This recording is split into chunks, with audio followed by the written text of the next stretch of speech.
Hi, welcome to a new video, and in this one we're looking at RFactor 2. So despite a new content drop not being due until May for RFactor 2, they have today put out an update which has seen tweaks and improvements to 5 of the tracks in the game.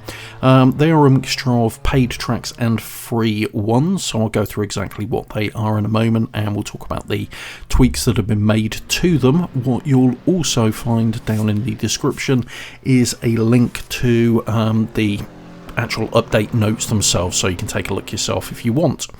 One thing I will say also is in the update notes you may notice that they say despite planning quarterly updates, this week we'll have another nice surprise coming your way too, but more on that later in the week, so it'll be interesting to see what else we've got coming from RFactor 2 this week as well. So on to the content anyway, and kicking things off, as I say, we've got an update to, first of all, Daytona International Raceway. So to basically go through what they say, it's minor quality of life improvements that were identified over the first few weeks of release, because Daytona's relatively new in RFactor 2. It's worked on both the road course and oval layouts, and includes further performance passes to improve frame rates, multiple fixes to AI behaviour on the oval and road course layouts, and other smaller fixes and tweaks. Now, the one thing I will say is that Daytona still doesn't look great, or at least on my setup it doesn't. There's some serious pop-in and pop-up going on with the shadows in it, which doesn't help. It's a great track too. Race. I absolutely love Daytona, particularly the road course layout, but it could still do with a bit more optimization, I think, certainly in RFactor 2. Now, don't get me wrong, most of us, I think, will not have bought RFactor 2 because it looks like a great title. Quite the opposite, it doesn't look like a great title, but this is not as good as some of the other tracks in RFactor 2, and it could do with a tweak so that the visuals are more in line with other tracks, so that we can kind of live with them while we focus on the great physics and force feedback that we get with RFactor 2. So moving on from Daytona, we've got Lime Rock Park, and this was actually subject to a fairly detailed update and fairly hefty update last year, and it is a great little track, Lime Rock Park. It doesn't get a great deal of love outside of some of the more niche sim titles out there, which is a shame.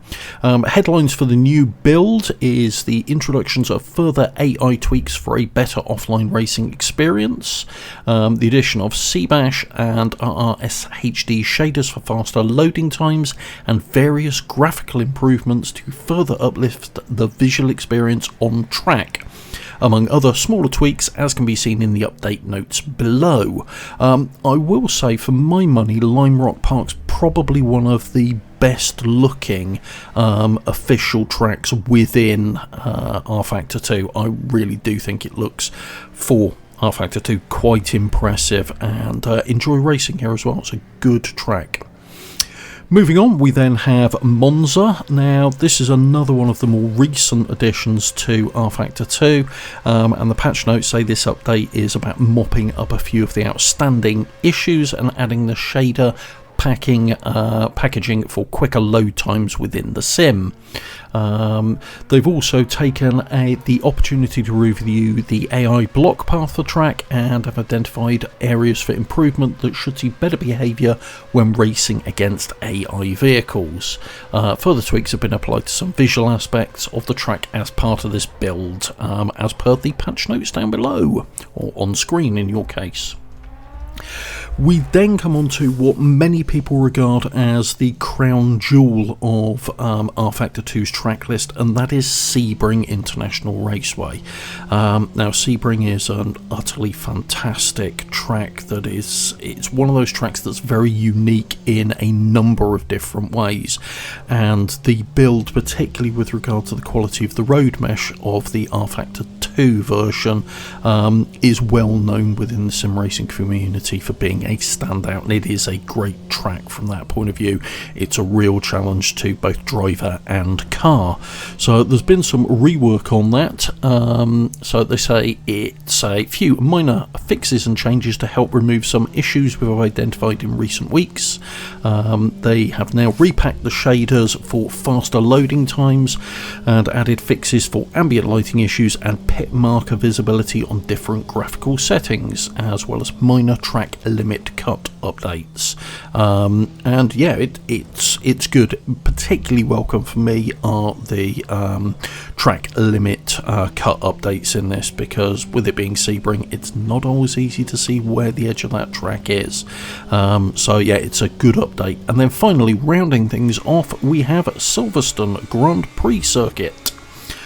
So this new build, they've taken the opportunity to again add the new shader packaging to help improve load times, introduced a few minor updates and tweaks to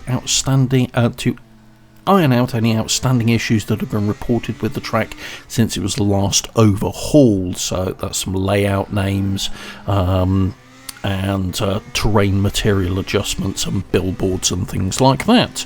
So there we go, that is 5 tracks that have received updates in RFactor 2 in a sneak update released today. Let me know what you think of them down below in the comments, and if you found this video useful, please do hit the like button, and if you want to see more content of this type, please do subscribe to the channel and hit the bell icon to be notified when new content gets uploaded. Thanks very much, take care, bye.